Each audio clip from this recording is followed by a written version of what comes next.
Hello மக்களே, இன்னைக்கு காலைல சீக்கிரமாக எழும்பி வெளியே கிளம்பியாச்சு. எதுக்குன்னு பார்த்தீங்கன்னா, நம்ம நெக்ஸ்ட் மந்த் ஸ்டார்டிங்லேருந்து நம்ம ஒரு புது பிஸ்னஸ் ஸ்டார்ட் பண்ண போகிறோம். ஸோ அதுக்கான கிளைண்ட் ஆன்போர்ட் பண்ணுறதுக்கு தான் காலையிலே வெளியே கிளம்பிட்டோம் கிளைண்ட் மீட்டிங்காக.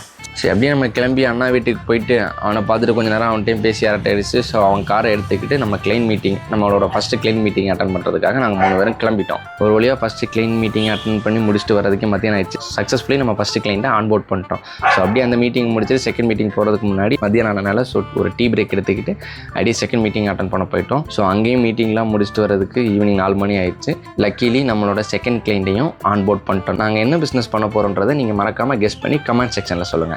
ஸோ அப்படியே எல்லாம் மீட்டிங் முடிச்சு ஈவினிங் 4 மணி அதனால் எல்லாருக்கும் சரியான பசி. அண்ணாநகரில் தான் மீட்டிங் போனோம். ஸோ அங்கேயே ஒரு ஹோட்டலில் பார்த்து மதியம் லஞ்சு முடிச்சுட்டு அப்புறமா நம்ம ஆர்கானிக்ஸ் பிஸ்னஸ்க்காக கொஞ்சம் ஷூட்லாம் இருக்க வேண்டியிருந்துச்சு. ஸோ அப்படியே அண்ணாநகரில் தான் நமக்கு தெரிஞ்ச அண்ணாவோட ஆஃபீஸ் இருந்துச்சு. ஸோ அவர் ஆஃபீஸ் கீழேயே ஷூட்டையும் முடிச்சுட்டு நம்ம காரை மறுபடியும் அண்ணா வீட்டில் ட்ராப் பண்ணணும். அதனால் நம்ம அப்படியே கிளம்பி அண்ணா வீட்டுக்கு வந்தாச்சு. அப்படியே அங்கே இருந்த எல்லார்ட்டையும் பேசி டைம் ஸ்பெண்ட் பண்ணிட்டு ஈவினிங் டீயும் அங்கேயே முடிச்சுட்டு அங்கேருந்து எல்லாருக்கும் டாடா பாய் சொல்லிட்டு நம்ம வீட்டுக்கு கிளம்பியாச்சு.